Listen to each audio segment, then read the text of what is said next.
crazy, but I didn't know he would. How did it run after that, Cat? It helped it. It didn't spin as much coming off the turn.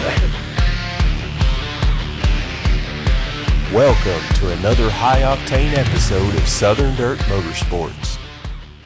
Welcome, everyone, to another podcast of Southern Dirt Motorsports. We're coming to you today from the Northfield Vineyard and want to thank them very much for letting us use their facility. Today, we have with us as our guest Mr. Chris Wilson, which is a very accomplished racer. He's going to share his racing story with us, and probably a lot of you out there will recognize this car. Now, Chris, if you would, tell us how you got started in racing. Well, I guess it's back in 1980. I got a little motorcycle there for Christmas one year, and Dad, he'd already been racing some, and he done hare scrambles and things like that. Next thing I know, it was probably that following year, 81, I think I started racing motorcycles, 81 and 82, somewhere right in there. Well, I see a kid, I got a picture here of this young kid in a go-kart. Who would that be? Well, there's a funny story to that too there. Got to racing motorcycles, and there, I guess, along about 81, got banged up a little bit there, having a pretty good time. And Mom, she kind of put the end to the motorcycle racing deal and said, you know, we're going to do this. We're going to run 4 tires and a steering wheel. And after that, we got Dad kind of seen this was going to work and was going to be a racing, so we ended up with a go-kart. And probably somewhere around 83, I guess it was. Well, your stock car career, where did you first race your first stock car race? My first race was at Tennessee Motor Speedway in 1997. And that is the last Sparta Raceway. Is that what that was? That track? No, it was Baxter over there.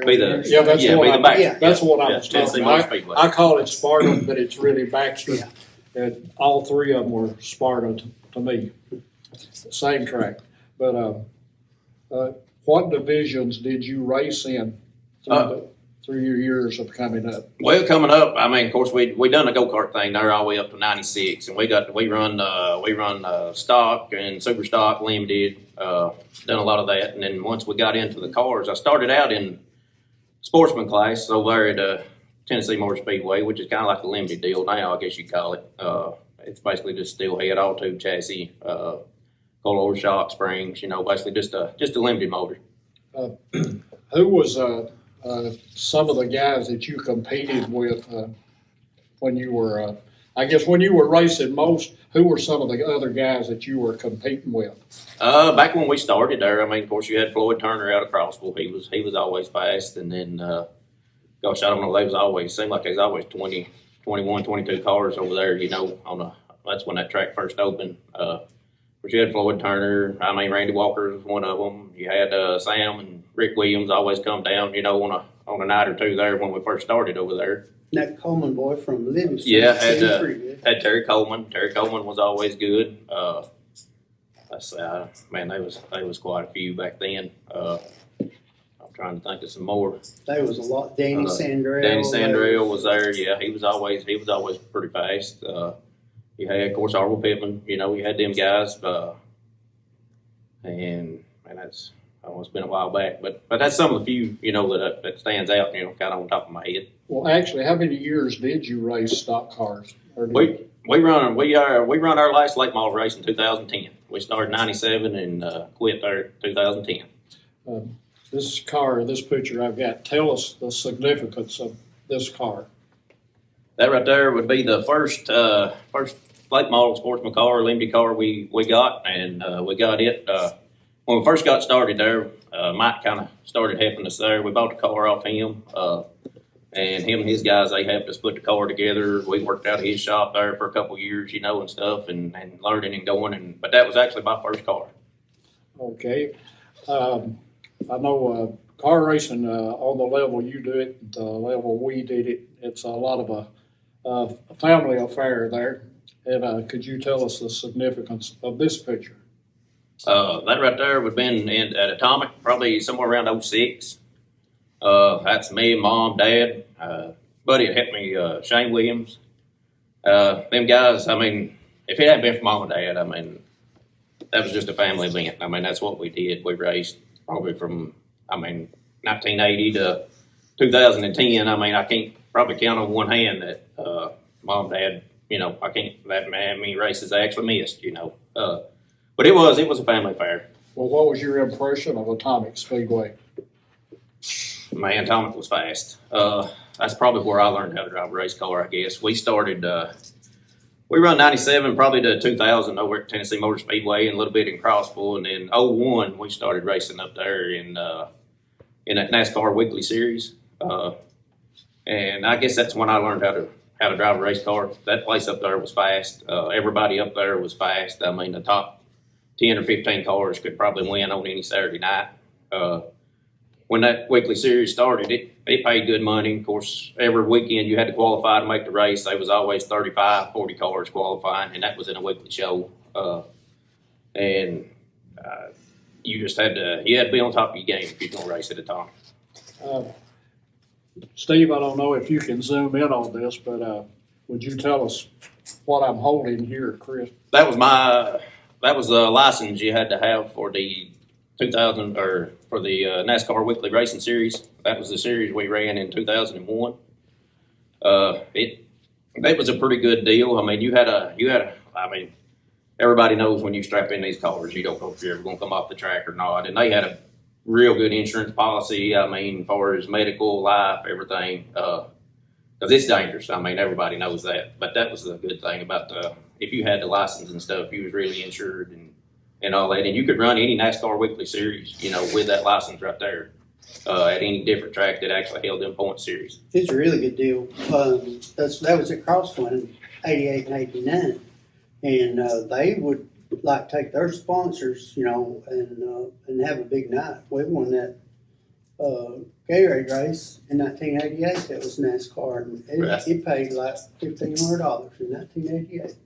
Well, a NASCAR license is something to be proud of anytime you have the honor of owning one of them. I know mine meant a lot to me, and I know it did to you guys, but it's an honor to just have a NASCAR license. Some of them didn't like it, but it was well worth what it cost. It well worth it, and they done things right. I mean, I don't think they can't do nothing right now. I don't think, but they sure was. Their dirt series was they good.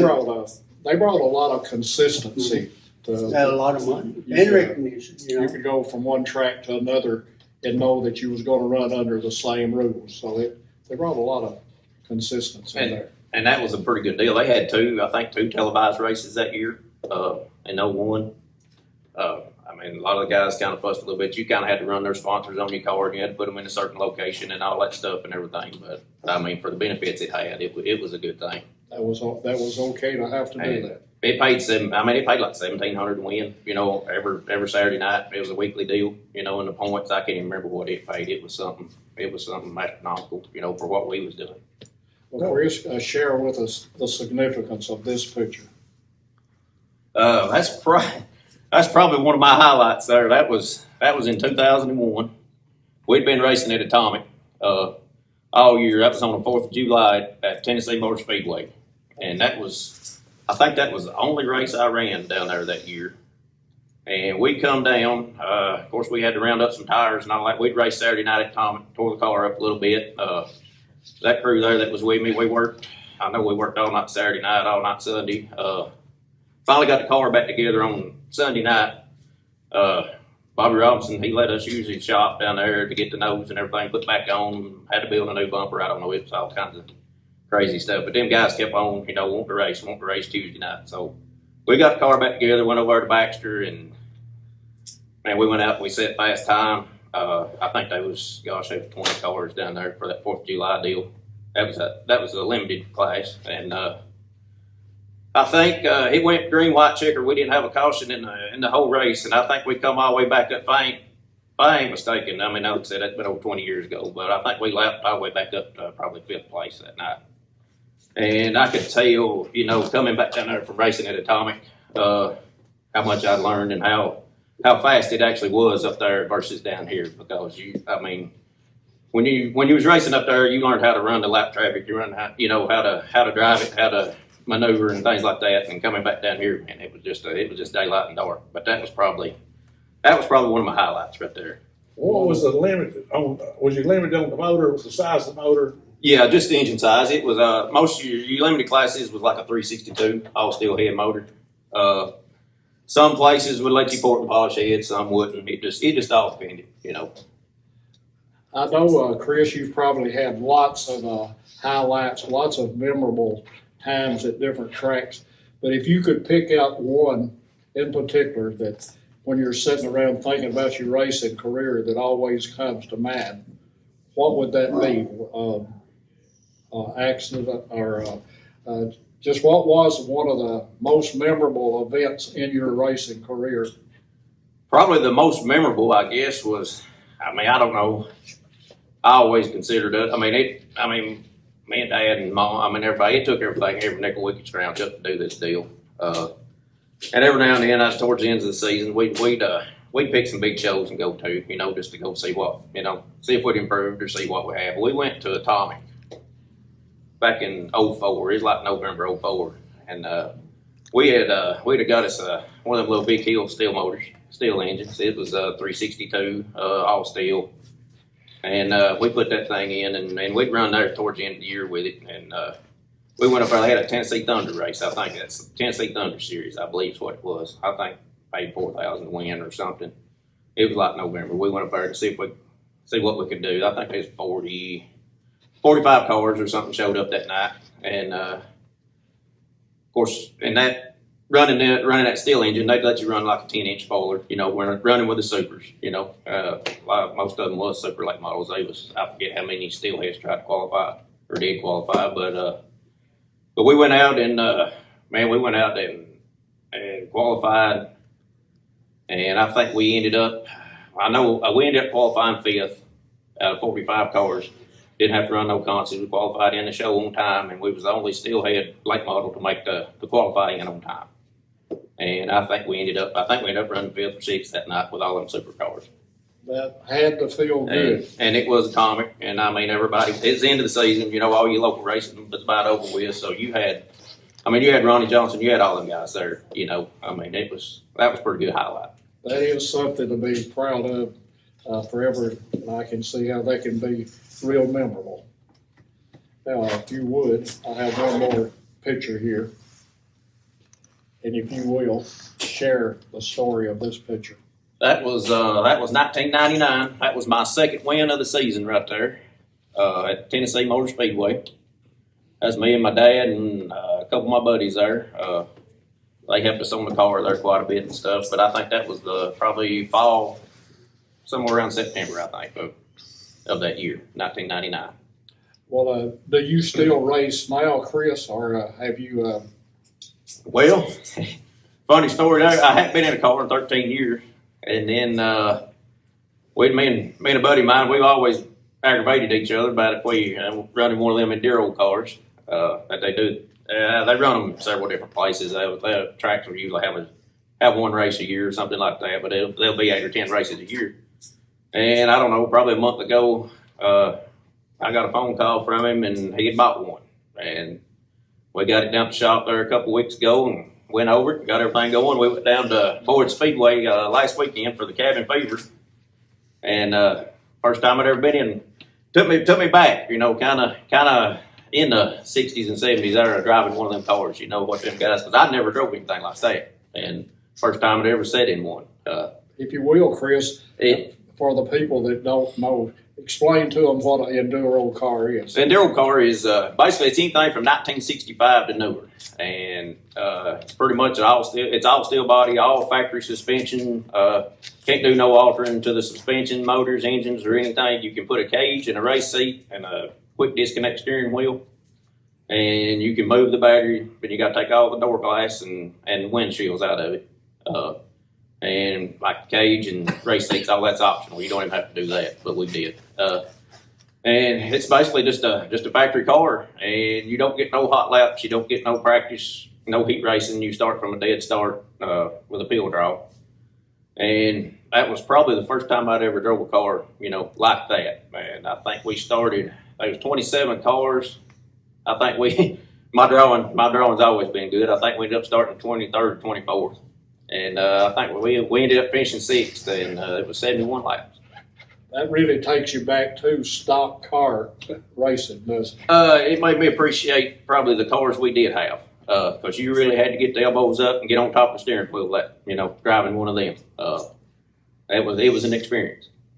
Well, during your time of racing, what are some of the greatest evolutions you've seen take place in race cars? Far as like just start, I mean, like suspension and shocks. Right. And the body styles themselves. Well, I mean, the bodies are. I mean, there's a lot of tricky stuff you can do to the bodies and stuff like that. But my biggest focus back, I mean, after I got started, of course, Mike and them helped me a bunch. I mean, Mike Luna, when I first got started, because when we come from the go karts, you know, they wasn't no shocks and springs and all that, and it took me a little while to get adjusted to that part. But I guess the shocks and springs and the suspension is what I see changes the most in one of these cars. I mean, the shock package now is just, I mean, it's just wild to hear them guys talk about what they do versus what we did, you know, 13 years ago. And it seems like it changes to me, it changes every day. You know, there's something new that gets found. And they've become so adjustable, the cars have. Yeah, and you know, and the 4-bar cars and stuff like that, which basically about everybody runs now, I mean, are still similar, you know, kind of close to what we ran back then. I know they get them up on the right side now, and they've raised the frame rails and done some tricky stuff there, you know. But the shocks and springs, you know, what they do with them and the way they concentrate on that left rear now and stuff like that is just, you know, seems like it just changes every day. And you got to have a lot of money in them shocks and springs. Well, and that's, you know, that's of course they're about 2010, probably along in there. A lot of that started changing, and that's kind of when we started. You know, when we made the decision, we was probably it was about time to give it up. Man, it was getting to where, I mean, a shock and spring package would, I don't know, gosh, I guess I don't know what they spend now, but I mean to transfer, I mean, get over what they was running, probably close to $7,000-8,000 back then. You know, where we was. I guess we spending what, Mike? Probably $1,500 on a set of shocks and springs, $2,000. You know, if you. I had a deal with Avco. They helped us there through '99, but them O-lanes, I think back then they was probably 30-something or maybe 20-something. Yeah, 2,000 or 3,000. We ended up with a set of O-lanes, but I really like Avco shocks better. Yeah, that's what I always ran was Avcos. I never did get on O-lanes or anything like that, but yeah, I do remember them having. They had to. I think double adjustment, yeah. And Avcos did, and then I think O-Lane was they the first ones to come out with the canister shocks and stuff like that, or I don't know, Chris. See that Jerry Link got to come into Baxter, yeah, and he brought some up there and was trying us. He wanted us to put them on for just to try and see furnish them, but we was running so good, I didn't want to mess up my deal. You know, yeah, I didn't want to mess up Avco, but I think Dave Bibry got him, and he done well with them later on. He done really good with them O-Lanes. Yeah. Right. I was just afraid to change. And there's a little backstory to me helping Chris. Chris's daddy, I was racing go-karts very young, probably 10 or 11 or 12, somewhere in there. I started at 10, but it was on a 5 horsepower. We got a 2-cycle engine, and Chris's daddy raced a go-kart pretty hard, really. He'd done a lot of it. Well, my dad and BK, they might be off to the dirt track racing the car. Joe would come pick me up, haul me around, me and him would go race go-karts. And I always wanted to, you know, I wanted to pay Chris back and Joe for him helping me. And, you know, that's the way it should work. One thing I enjoy about having these podcasts is to get to hear those stories about the shocks, because those shocks cost more than some of the cars. More any car we ever had a set of shocks. Gary and I used to have. So it's nice, interesting to just hear about the evolution of the way cars have improved. How it's been changed over the years. And I'm sure one set of shocks, you need more than one set. When you need a set for every track, pretty well. Well, it gets even worse than that. Just about all of them guys that runs good's got an engineer on their team now. On a dirt car deal, but just almost all of them. Pretty much all you Lucas Oil and Outlaw guys, they about all got a full time engineer. And then they got a tire specialist And I mean, it's just, it's unreal. The one thing is staying synonymous. Everybody is still looking for that 1/10 of a second faster, no matter where it started at or where it is today. We're still all searching for that one little edge somewhere. And I've got to ask Chris this. Most of us that has been involved in car racing or automotive sports, when we stop car racing, we evolve into something else. What kind of hobby have you taken up now, Chris? Well, I mean, we're still into motorsports, of course, but we've been in rock crawling probably for, I don't know, gosh. Probably got in it real heavy, probably somewhere around 07, somewhere in there. And it's about, I mean, it's probably as, I don't know, addictive, I guess, is the race car world. It's, I mean, what we're running now, coilover shocks, 4-link front rear suspension, big motors, you know. Yeah, but we're off-roading.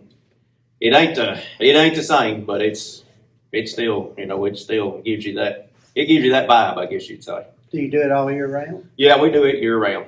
We try to go somewhere once a month. We just went to Wind Rock Lake yesterday. I know we've got another trip scheduled end of February. We're going to Harlan, Kentucky. We just go a little bit everywhere. You know, I know we've been out west twice now. I've been out to Moab, been out to Colorado.